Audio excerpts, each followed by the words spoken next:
You have to be a certain level of crazy to play professional football. It is well documented that those who play the game at such a high level are taking a massive gamble on their long-term physical and mental health. Richie Incognito was one of the most infamous players in NFL history. Is Richie actually crazy? Or has he just taken one too many headshots? I think the answer lies somewhere in between. The general public differs on their opinions of Incognito. Some look at him as a blue-collar guy who's working to overcome his demons. Others think Richie's history is bound to repeat itself, and they can't wrap their head around how he is still playing in the NFL. Inside the locker room, however, Richie has been a favorite amongst teammates. At times, he has even been called a team leader. How is this possible? Well, Richie's story is complex. This is the Richie Incognito story. Richie Incognito was born in Englewood, New Jersey. He grew up in a nearby town, Bogota, but moved to Glendale, Arizona around the 7th grade. In high school, Richie played offense and defense at Mountain Ridge in Glendale. He also served as the team's long snapper. In the year 2000, the All-American offensive lineman was named to Prep Star's 120-man dream team. He earned the Frank Kush Award given to the best offensive lineman in Arizona. As you can imagine, the dude was getting mad scholarship offers coming out of high school. Richie eventually settled on the University of Nebraska, where he redshirted in 2001. In 2002, Richie became the team's first freshman offensive lineman to start the season opener. Incognito dominated at Nebraska and was named a first-team freshman All-American. It was around this time that Richie began displaying behavioral problems that would follow him throughout his life. Early in the 2002 season during a practice, Richie hit walk-on offensive lineman Jack Limbaugh from behind. This prompted Limbaugh to stomp off the field in disgust. During his second game against Troy, he was accused of spitting on 2 Troy players. 2 weeks later, he was ejected for picking a fight in a blowout loss against Penn State, resulting in Richie having to sit out the first half of the Huskers' next game. In the spring of 2003, Incognito was again involved in an incident. This time, it was a fight during practice, and it resulted in an indefinite suspension. The Nebraska coaching staff was so concerned that they sent Richie to an anger management clinic. Richie was eventually reinstated, and his play spoke for itself. He was awarded with the first-team All-Big 12 selection, but yet again, he found himself in the midst of controversy. In the 2003 Alamo Bowl, Richie was accused of spitting on 2 Michigan State players. In February of 2004, he was involved in a fight at a party and was charged with 3 counts of assault. He was found guilty of the misdemeanor assault charges and was ordered to pay a $500 fine. I'm sure by now you're thinking, how the hell did this guy get into the pros? Well, Richie has a charm to him. He's a smooth talker, and at the end of the day, he's friggin' good. The final straw for the Nebraska coaching staff was when Richie once again found himself involved in a fight, this time in his own locker room. He was kicked off the team and within a few weeks withdrew from classes at Nebraska. Richie transferred to the University of Oregon, only to be dismissed from the team a week later. Head coach Mike Bellotti said that Incognito failed to meet conditions he had agreed to before his arrival in Eugene. He did not elaborate. After his second falling out in a month, Richie had made quite the name for himself. He decided to go pro, but there were concerns if NFL teams would take a swing on Richie due to his erratic behavior and anger issues. In the 2005 NFL Combine, Richie impressed scouts. He was, quote, the strongest and most explosive player in attendance. Now, I want to emphasize, in the year 2005, the awareness on mental health was nothing like it is today. Football is a macho game, and I guarantee you there were some teams that encouraged Richie's behavior. Teams were definitely more willing to look past guys' character flaws for on-the-field performance. So, with the 81st pick in the 2005 NFL Draft, the St. Louis Rams selected Richie Incognito in the 3rd round. Although he was drafted in a respectable spot, Richie didn't see the field his rookie year. He was on the reserved unsigned list until week 3, then placed on the non-football injury list for the remainder of the season. In 2006, Richie Incognito started 16 games at 3 different positions due to injury on the Rams' offensive line. He blocked for an offense in which Mark Bulger passed for 4,000 yards, Steven Jackson ran for 1,500 yards, and both Torrey Holt and Isaac Bruce had 1,000-yard receiving seasons. This team was one of only 4 offenses in NFL history to accomplish such a feat. Despite the offense humming, it's hard to believe that the team went 8-8 and missed the playoffs for the 3rd straight season. But that's exactly what happened. Richie suffered a knee injury in 2007 and only played in 4 games. While he was rehabbing from his injury, it was revealed that he had been partying nightly. A young Richie Incognito with a boatload of money who does whatever he wants on and off the field? This news should come as a surprise to no one. Richie rehabbed and was back on the field for the 2008 season.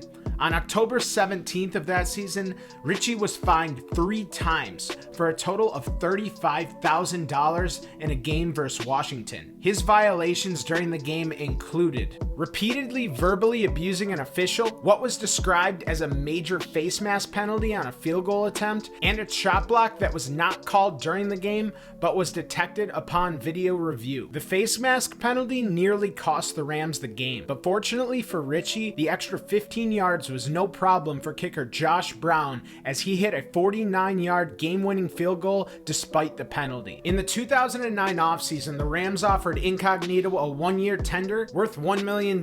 In Week 14 in a game against the Tennessee Titans, Incognito drew 2 penalties for headbutting Titans players. He was benched by coach Steve Spagnuolo for the second half. The two got into a heated conversation on the sidelines. This was the second time Richie had to be benched for losing his composure that season. The headbutts led to a $50,000 fine from the NFL and a letter from the league office reading, "Future infractions of the types you have committed may lead to increased disciplinary actions up to and including suspension." The Rams waived Incognito following this incident. In 4 years with the Rams, Richie drew 38 penalties, including 7 unnecessary roughness calls, more than any other player during that span. In a 2013 interview, former Rams general manager Billy Devaney told ESPN that Spagnuolo had given Incognito numerous chances to clean up his act and had put him on notice that the Rams would cut ties with him if he couldn't control his anger. Throughout his career, Richie seemed to get back on track after a major incident such as this one. He started to do so when he was picked up off waivers by my Buffalo Bills. Although he only started 3 games with the Bills, he was able to get through the rest of the season without an incident. Despite his solid outing with Buffalo, they decided not to bring back the restricted free agent. Richie found himself a home in South Beach, signing a 1-year deal with the Miami Dolphins. This would later be the scene where Richie was involved in the infamous Bullygate scandal. But it wasn't all bad for Richie in Miami. It was around this time that Richie's on-the-field performance really picked up. In 2010, Incognito started all 16 games playing left guard and center. According to Pro Football Focus, he was ranked in the top 20 for pass blocking efficiency. In 2011, the Dolphins re-signed Richie to a 3-year deal. Incognito started 15 games and allowed just 1.5 sacks on the year. In 2012, Incognito started all 16 games once again, this time exclusively at left guard. He made the first of 4 Pro Bowl appearances and also won the 2012 Good Guy Award, given out by the Pro Football Writers Association to players who best helped the media do their job. Everything was falling into place for Richie Incognito. Then Richie Incognito. Richie Incognito. Richie Incognito. in November of 2013, ESPN reported on Incognito's alleged role in harassment of fellow offensive lineman Jonathan Martin. Richie was apparently harassing Martin so bad that he just decided to leave the team. The dude straight bounced mid-season. Richie was outraged over the report, so much so that he went to Twitter and demanded that ESPN's Adam Schefter stop slandering his name. According to Richie, he had reached out to Martin after he left the team, and the two exchanged text messages, in which Incognito claims that Martin said he did not blame him or his teammates personally. November 3rd was a bad day for Richie Incognito. I'm about to hit you with a lot of information, so try to stay with me. On November 3rd, Adam Schefter and Chris Chris Mortensen reported that Jonathan Martin fears retribution from Incognito due to the story getting out. They went on to primarily identify Incognito as an alleged offender in multiple incidents of possible harassment and bullying over the past 2 seasons, with Martin not the only victim. They also cited unnamed sources on an incident during the summer of 2013 when Incognito got Martin to contribute $15,000 to help finance a trip to Las Vegas for a group of Dolphins players. Fearing the consequences if he did not hand over the money, Martin did so even though he preferred not to. This is taking the bully stealing your lunch money to an entirely different level. As if this wasn't a bad enough look, it gets worse. Also on November 3rd, Mike Garafolo reported that Incognito is alleged to have sent Martin threatening and racially charged messages. That same day, Jason Lockenfora reported that Incognito has had to be reprimanded in the past for his actions towards team employees, citing an unnamed source. Later that day, both Lockenfora and Schefter reported that the team and the league are now in possession of highly disturbing texts and voicemails in which Incognito used a racial slur against Martin, including a reference to tracking down members of Martin's family and harming them, even threatening to kill Martin himself. According to Lockenfora, Incognito's alleged harassment of Martin had gotten so bad that Martin actually feared for his safety and felt that leaving the team was his only option. Hours after the Dolphins played the Cincinnati Bengals, the team suspended Incognito indefinitely for conduct detrimental to the team. The Dolphins also asked the NFL to join their own internal investigation of the matter. The final straw for Miami was a highly graphic voicemail Incognito left in April of 2013 on Martin's phone. Heads up, this is pretty bad. I don't even feel comfortable reading an edited version of it, so here's the transcript for you guys to read for yourselves.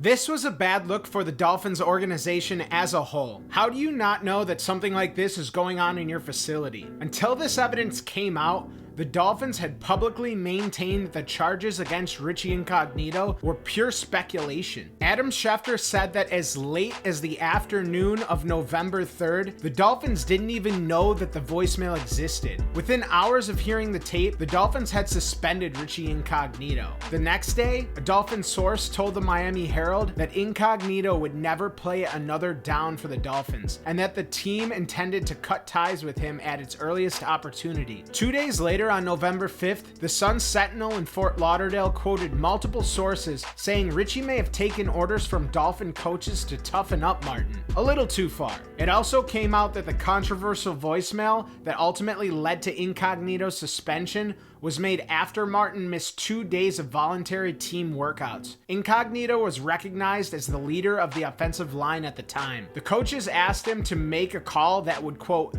get him into the fold. What I don't get is if you're the Miami coaching staff, you must know that Richie has a tendency to take things too far sometimes. Why the hell would you unleash him on an impressionable player who is clearly not a rah-rah in-your-face type of guy? If the Dolphins would have just worked with Martin and not worried about his, quote, toughness, maybe he could have better grown into his role on the team. It gets better. The reports emerged that Miami general manager Jeff Ireland reacted to the allegations of bullying by suggesting that Martin punch Incognito. Not only did the Miami Dolphins organization completely botch this whole situation, this advice could have very well gotten Jonathan Martin killed. I don't know about you, but if Richie Incognito was bullying me, the last thing I would do is punch him. Knowing that punching Richie was not going to end well for him, Martin decided to leave the team instead. Incognito was initially slated to sit out a maximum of 4 weeks. However, the league and the Dolphins agreed to suspend him for another 2 weeks, which eventually turned into the rest of the season. When this all came out, this wasn't just an NFL news story. This was a national news story. This was on Good Morning America, The Today Show, you name it. Richie Incognito was public enemy number 1 in America.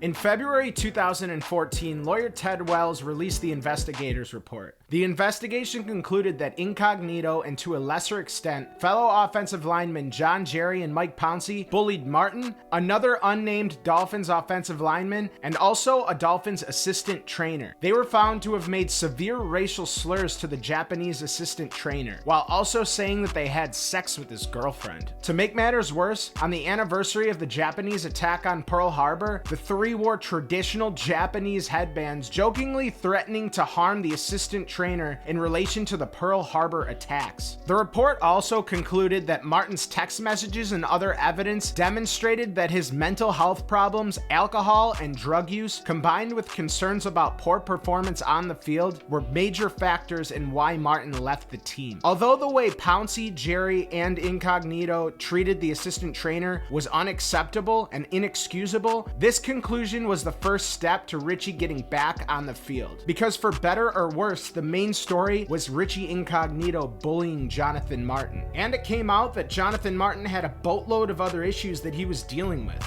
After his release from the Dolphins, Richie voluntarily checked himself into an Arizona treatment facility. After months of therapy, Incognito described his experience and growth as very difficult because, quote, "There's no doubt things were said and things were texted and things were done where I clearly crossed a line. It's part of the learning process I went through, and growing and maturing and being aware of your surroundings and who your audience is." After sitting out the 2014 season, Rex Ryan and the Buffalo Bills signed Richie for the 2015 season. Richie Incognito met with Terry and Kim Pagula, assuring them that he would not let them down. When the Bills signed Incognito here in Buffalo, feelings were mixed. Some people were psyched, some people were not happy at all. The Bills were sticking their necks out for Richie. This was yet another time in Richie's life that he made the most of an opportunity after jeopardizing his career. According to teammate Eric Wood, Incognito was seen as an ultimate professional and, quote,